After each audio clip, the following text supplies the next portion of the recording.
He just didn't know yet that the real battle would begin right across from his own front door, on the cold stairs of his apartment building. The doorbell rang while Yusuf was typing code on his laptop, but then, at that exact moment, someone knocked. In a cold, orderly European city, he lived on the third floor of an old four-story apartment building, a young Muslim software engineer, quiet, low-key, trying to get through a calm evening. He didn't bother anyone, never caused trouble, but that wasn't how things worked in this building. The voice from the other side of the door was sharp. "Yusuf, open up please, we need to talk." It was his neighbor from the second floor, Mrs. Schneider, a retired woman. When he opened the door, the anger on her face made him feel like he was supposed to confess to something. "Last night there was noise again, from your apartment. You know it's forbidden to make noise here after 11. Yusuf sighed. He'd been alone all evening, working with his headphones on. "Mrs. Schneider, I was at my desk all night with headphones in. As always, I was alone." She squinted, lips tightening. "You don't need to lie to us. We've all known each other in this building for years. Every time there's a problem, it's always the same unit, your unit. Just keep that in mind." Yusuf glanced down at the doormat by his feet. The dust on it, the flyers stuck under the door, the cold air drifting up the stairwell. All of it made him think. It was the kind of injustice that could happen to any of us. What would you do? When he closed the door, the weight on his shoulders grew heavier yet again, but there was still something he didn't know. The next morning, when he stepped out to go to work, two people were whispering by the building entrance. The young couple from the third floor, Lucas and Elena. As Yusuf walked down the stairs, their whispering didn't stop, it just changed tone. "There he is," Lucas muttered, glancing sideways. "Maybe it's not him," Elena whispered back, but she didn't sound like she believed it. Yusuf tried to smile as he passed. "Good morning." "Morning," Elena answered softly. Lucas only gave the barest nod. When he stepped outside, the cold air hit his face, but the chilly looks inside the building burned more than the wind outside. The fear in Lucas's eyes wasn't really about Yusuf, it was about his own prejudice. The shocking part was that Yusuf had grown used to this. Anytime something went wrong in the building, when there was a mix-up in the storage units in the basement, when the trash room was a mess, when someone smelled something strange in the stairwell, the first and main suspect was always the same: the Muslim software engineer in the third-floor apartment. The reason he stayed so calm that day came from a harsh lesson he'd learned over the years. The one who yells the loudest isn't always right. Often, the one who stays patient is the one standing on solid truth, but it was wearing his heart down. As he walked toward work, his phone started ringing, and that call was about to change everything. When he saw the caller ID, his eyebrows lifted slightly. Daniel, property manager, from the landlord company. He picked up. Daniel's voice on the other end was official, cool, controlled. "Hi, Yusuf. How are you? I'm calling about a small matter." He'd heard that phrase so many times. A small matter usually meant big consequences for him. "I'm fine, thanks. What's it about?" "We've received a few complaints from your neighbors in the building over the last weeks. Noise at night, strange smell in the stairwell, lights left on in the basement all night. They all say it's connected to your unit." Yusuf froze on the sidewalk. The hum of cars, the distant sound of the tram, the light wind. For a second, it all went quiet. "Daniel, like I've told you before, I'm mostly alone at home. I don't make noise, I don't drink, and I rarely have guests late. I haven't even been down to the basement in weeks. Why is nobody talking to me directly? Why is it always you calling me?" Daniel cleared his throat. "I understand, but we have to take complaints seriously. If this continues over the next few weeks, we might have to review your lease. For now, I just wanted to inform you." "Review my lease?" "Yes, peace in the building is very important. I hope we don't get any more complaints." When the call ended, the way his hand was shaking revealed the crack in his voice. That crack wasn't weakness. It was the cry of a heart trying to defend its identity. But Daniel couldn't hear that over the phone. You haven't seen the biggest surprise yet. That evening, when Yusuf came home from work, the hallway felt colder than usual. Before opening his apartment door, he paused, then made an unexpected decision. He was going to the basement. As he walked slowly down the stairs, he thought about how he'd lived in this building for years and still never really felt like part of it. The old paint on the walls, the name tags on the storage doors, they all pointed to the real owners of the building. He always felt like an extra guest, never truly a neighbor. Down in the basement, a dim light was on. One of the storage doors stood slightly open. As he moved closer, he heard low voices inside. When the door creaked open a little more, what he saw made him freeze in place. Inside, Lucas and the skinny, nervous guy from the building, Martin, were talking. In front of them was a small table, and on it, a small black electronic device. If we put this camera here, we'll see exactly who's coming in and out at night, Martin was saying. We'll finally find out what Yusuf's doing down here. Yusuf's heart started pounding.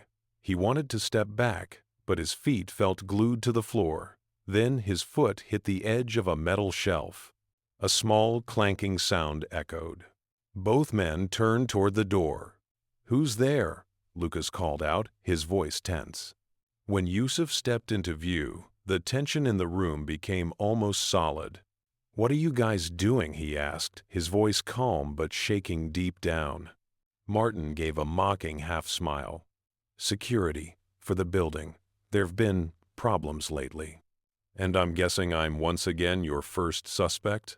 Yusuf said. Lucas jumped in. "Look, Yusuf, don't take it the wrong way. It's just there's been a lot going on. Lights on in the basement, weird stuff in the trash room. We're just trying to figure out who's behind it. That's all."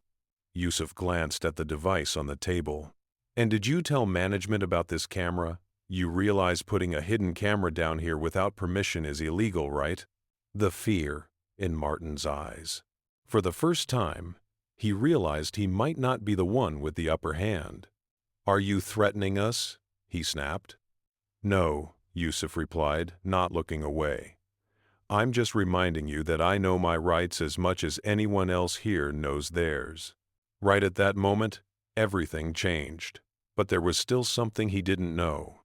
The next afternoon, a new notice appeared in the entrance. "Building meeting. Tomorrow, 7 p.m. Attendance important." At the bottom was the landlord company logo and a small signature. Right next to the paper, two neighbors whispered.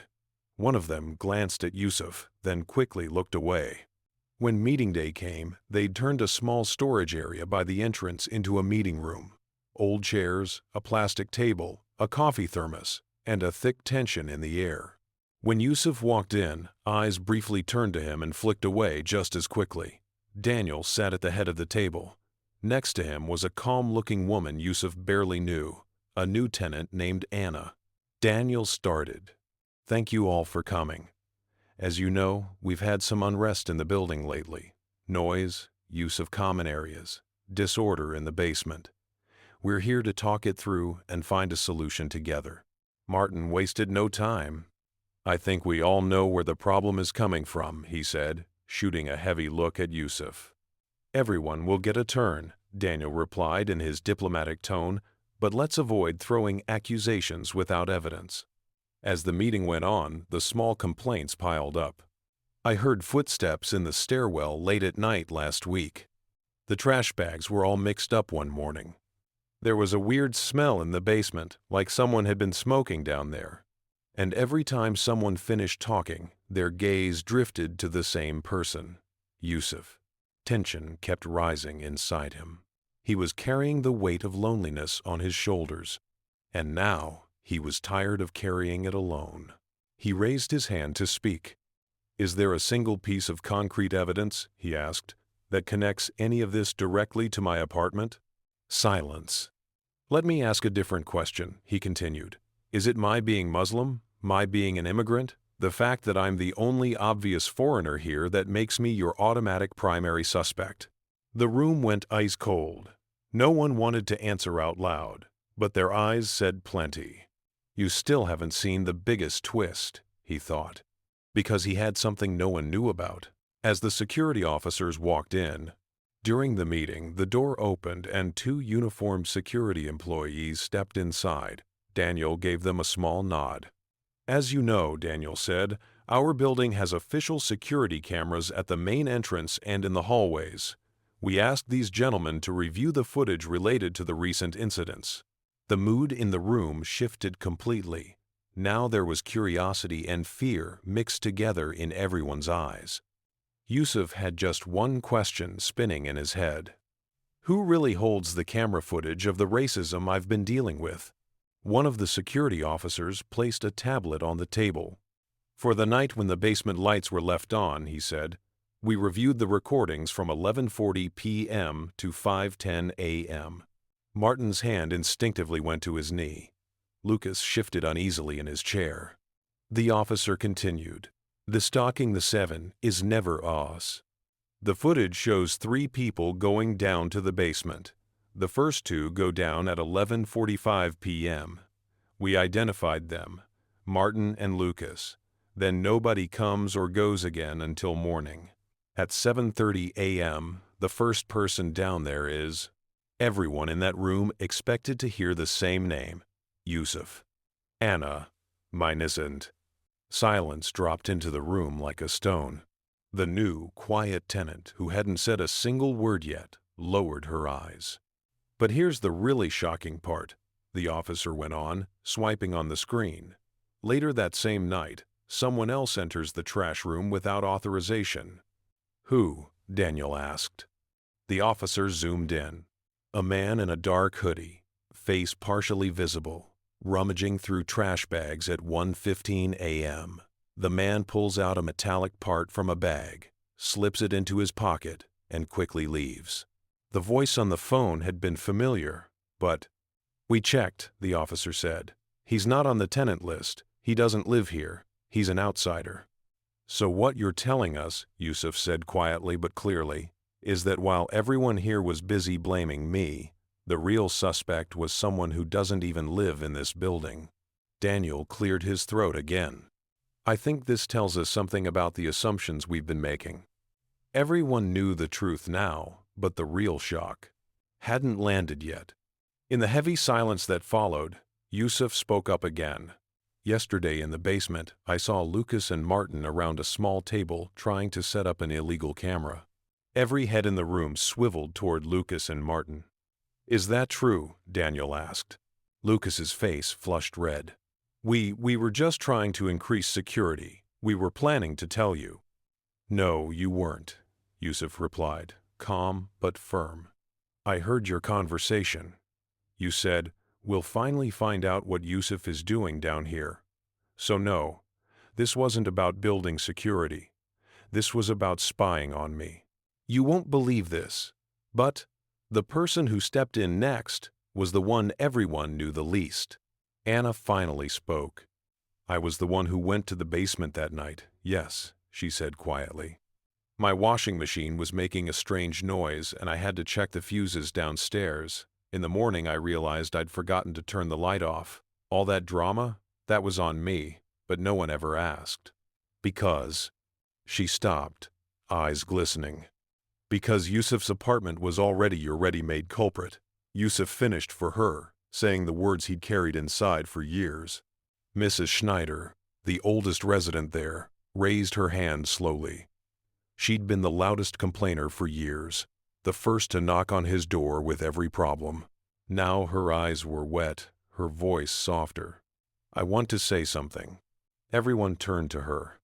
"Last winter," she began, "I fell in the stairwell and hurt my ankle. I thought no one was in the building. When I called out, the first person to open his door and run to me was—" She paused, looking straight at Yusuf. "It was Yusuf. He picked me up, took me to the hospital, and stayed with me for an hour. If it had been serious, I might not even be here now. He never told anyone about it. He even asked me not to mention it. he said. "It's nothing. We're neighbors, that's all." His secret story of kindness slipped out in a simple conversation, but now it changed everything. That strong person was once this helpless, she thought, as she felt the weight of her own prejudice. Hold on a second. Don't miss this detail. All this time, while being blamed, Yusuf had quietly helped some of the very people accusing him. His faith had taught him one thing: do good not for thanks, but for human dignity. But he wasn't about to use his kindness as a bargaining chip. "I don't owe anyone gratitude just to be allowed to live here," he thought. "All I'm asking for is basic fairness." When he picked up the phone, after the meeting, people slowly drifted back to their apartments. The hallway felt strange, tense, but thoughtful. Walking toward his door, Yusuf heard Daniel call out behind him. "Yusuf, do you have a few minutes? I'd like to talk." Inside his apartment, Daniel stood in the plain but tidy living room. 2 monitors on the desk, a few books on a small shelf, a prayer rug in the corner. He took a deep breath. "I want to apologize for today," he said. "With the formal complaints and the procedures, we were late in actually listening to you." Yusuf sat down. "You know it's not just about procedures, right?" Daniel lowered his gaze. "Yeah, it's about some people here not really seeing you as equal." He only had 10 minutes, or everything would be over, Yusuf thought. 2 hard options stood in front of him. Stay quiet, don't escalate things, and keep living in the same building under the same stairs. Or file a formal complaint about the racist treatment and the illegal camera and fight for his rights, no matter the cost. "I can file a report," Daniel said, "about the security footage and the hidden camera. But it could cause a major rupture in the building. Some tenants might even have their leases terminated. It could make the tension with you worse." It was already too late, though. The reason it had gone this far was because Yusuf had stayed silent for so long. That night, he lay in bed, covered his face with his hands, prayed. His tears soaked the pillow. "God," he whispered, "you gave me patience, and I stayed quiet. But justice is one of your names too. At what point does staying quiet become a betrayal of justice?" And at that moment, everything changed. The next morning, he called Daniel. "Put my name on the report," he said. "I'm ready to testify." This was his last shot. Weeks passed. The security company opened an official investigation into the hidden camera. The landlord company issued formal warnings to Lucas and Martin, stating in writing that any further misconduct could mean eviction. The building fell into a strange silence. Nobody dared openly blame Yusuf anymore. But that didn't mean everyone had truly changed. What you've seen so far is nothing, because the real change was happening in the quietest place. In the stairwell, in the length of people's glances, in how long they hesitated before assuming the worst. One evening, Yusuf went down to take out the trash. Lucas was just stepping out the door. They locked eyes. 2 seconds, maybe 3. In that moment, all the accusations, all the hints, all the whispers hung in the air between them. Lucas dropped his gaze. "Yusuf, about what we did in the basement. I'm sorry. You won't believe this, but..." Yusuf wanted to shout. He wanted to say, "You made me the culprit for every little thing, for months, years. I stayed quiet, and you took my silence as guilt." But only one sentence came out. "Do you understand that what you did was wrong?" Lucas nodded. "Yeah, I judged you without knowing you, just because you're different." Yusuf took a deep breath. "Even if I forgive you, I won't forget it. But you need to understand this. What you did isn't just something you did to me. It messes with your sense of fairness to your future kid, your friends, even yourself. Racism doesn't only hurt the target.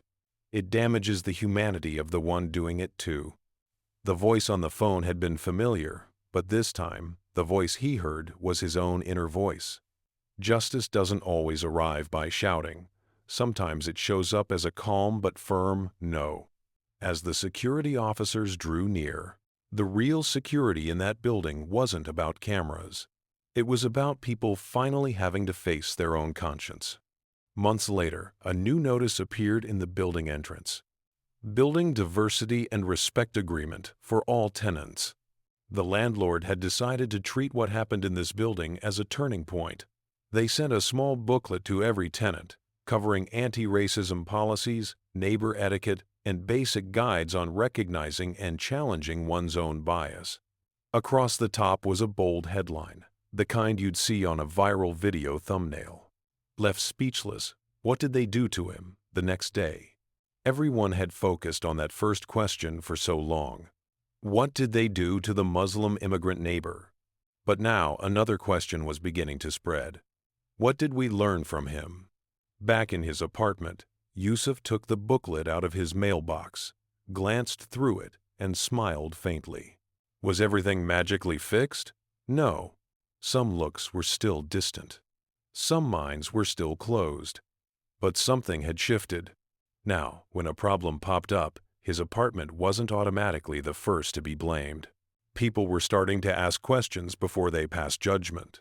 That quiet voice that had once asked alone in his head, "What would you do?" was now echoing in other apartments too. That night, Yusuf lay down in bed. He covered his face with his hands. He prayed. This time, his tears didn't soak the pillow. They stayed quietly in the corners of his eyes.